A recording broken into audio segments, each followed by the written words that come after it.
बातमी नागपूरमधून आहे। नागपूरच्या निर्मल नागरी इथं असलेल्या मंदिरामध्ये विठ्ठल रुक्मिणीच्या मूर्तींना आकर्षक फळांची आरास करण्यात आली आहे आणि त्यासाठी 500 किलो फळांचा वापर करण्यात आलाय। तुषार कोहळे यांनी आढावा घेतलाय, पाहूया।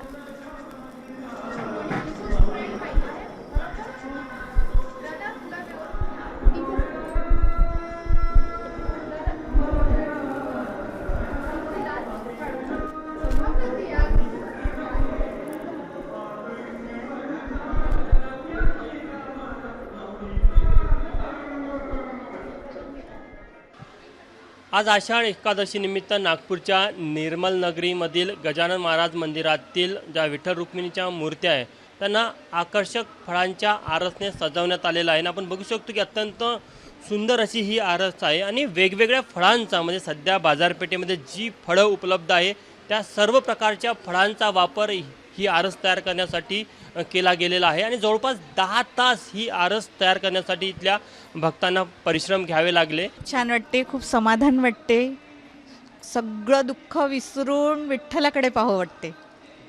तुम्ही सांगा, अत्यंत सुंदर अशी सजावट केली आहे, काय भावना आहे तुमच्या? खूपच सुंदर आहे आणि आपण आज हे करू म्हणजे सेलिब्रेट करू आणि खूपच सुंदर।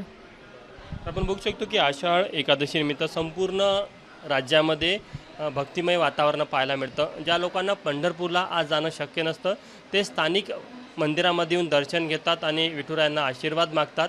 नागपूरच्या या निर्मल नगरी मंदिरामध्ये देखील सकाळपासून विठ्ठल रुक्मिणीच्या दर्शनासाठी भक्तांची रीघ लागलेली आहे। कॅमेरामॅन व्यंकटेश नायडूसह तुषार कोहळे, एबीपी माझा, नागपूर। एबीपी माझा, उघडा डोळे बघा नीट।